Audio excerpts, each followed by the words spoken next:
Привет, друзья! Я рад вас видеть на своем канале. И сегодня мы с вами поговорим об изолированных числах. Что это такое и почему они возникают и как их можно трактовать. Перейдем сразу к практике. Например, запишем число, дату. К примеру, 1 мая, допустим. Или даже не мая, 1 июня. Вот так сделаем. 1 июня 1999 год. Это у нас июнь. Шестерка. Нарисуем нашу табличку. Вот таким образом. И проставим все числа. Получается единица. Двойку у нас здесь нету. Троек тоже нету. Четверок, соответственно, нету, пятерок нету, одна шестерка, семерок нету, восьмерок нету и целых 3 девятки. О чем это может говорить? Здесь у нас получается изолированная единица, изолированная шестерка и девятки. О чем это может говорить? Это может говорить о том, что когда у нас отсутствуют числа 2, например, 5 и 4, да, то поскольку единица символизирует выраженное человеческое эго, да, то единица у нас эго, то чаще всего такие люди становятся, скажем так, жертвами своей самоизоляции. То есть они чувствуют себя неуютно, они чувствуют, что их не понимают, когда они пытаются что-то объяснить кому-то. То есть, когда они пытаются объяснить свои чувства, они часто сталкиваются с равнодушием и недопониманием. А в таких таблицах обычно наблюдается высокая концентрация чисел по горизонтали в области разума. Вот это первая верхняя строчка.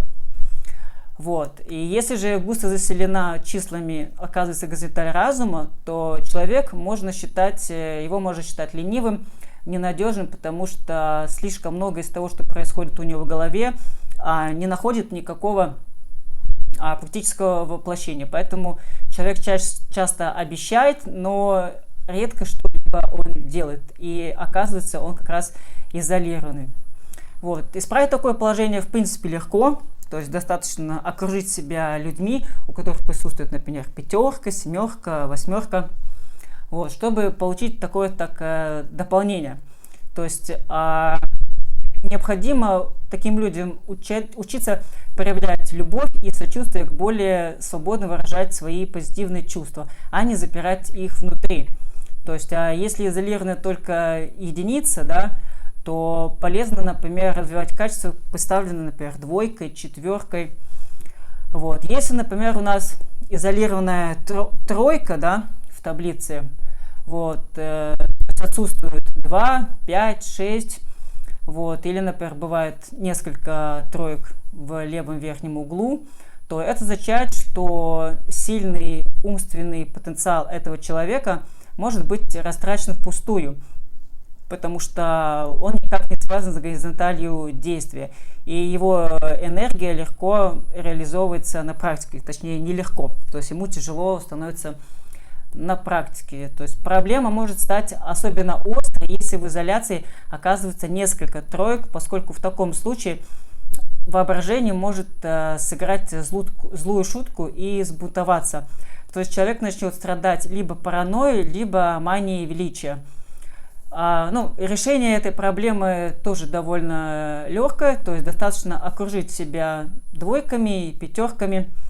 Вот. И таким людям, как правило, желательно развивать хорошо энергию числа 6, что позволит соединить тройку с девяткой. Если у нас, например, изолированная семерка, да, то есть, например, здесь будет изолированная семерка. Здесь у нас была изолированная тройка, да, вот, то когда у нас одна семерка оказывается в правом нижнем углу, да, не имея контакта с соседними числами 4, 5 и 8, то потери и уроки в жизни человечества, как правило, повторяются. То есть опыт обучения этого человека всегда должен быть переведен на язык разума. И только в том случае, скажем так, он будет понят и принят. Вот. Также это означает, что такие люди могут раз за разом переживать потери в сфере здоровья, любви, либо материального блага, пока они не выучат соответствующих уроков. Вот. Хотя такие потери болезненны, пострадающие, как правило, принимают их как за несудьбу, либо за неизбежность. Его друзьям и близким ущерб может показаться гораздо серьезнее, чем представляется ему самому. То есть не стоит забывать, что семерка, она является числом философского осмысления. Так что человек с одной стороны и более изолированными семерками, вероятно, значительно лучше окружающих понимает смысл того, что с ним произошло. Вот. Здесь нужно учиться окружать себя четверкой, пятеркой и восьмеркой. То есть, например, развитие энергии восьмерки в таблице рождения требует от изолированной семерки больше мудрости в том, что касается, например, ее применения интуиции на практике. Вот такая вот. Еще пятерка и восьмерка, они оперируют здесь в полной гармонии, то есть предлагая человеку большую реализацию на горизонтали души. Следующее, есть у нас изолированная девятка, да, то когда отсутствует 5, 6 и 8, то либо несколько девяток, то в нем проявляется либо оторванное от действительности стремление к идеалам, либо нереализованные амбиции, либо и то, и другое. Обычно это зависит от количества девяток в таблице, то есть в данном случае их аж целых 9.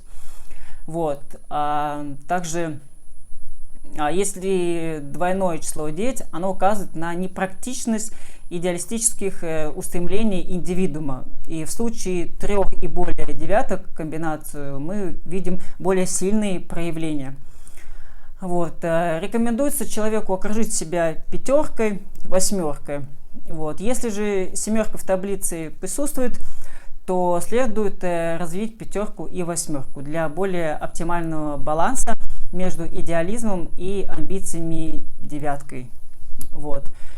И что можно по итогу сказать, что важнее изначальных характеристик рождения то, как вы собой распорядитесь и что будете делать для того, чтобы заполнить эти пустующие ячейки. То есть среди самых даже успешных людей в истории есть даже те, у кого крайне слабые таблицы. Поэтому успех таких людей был связан с тем, что они правильно окружали себя нужными людьми. То есть в этом как раз и состоит цель жизни. И нумерология здесь, она как личный компас.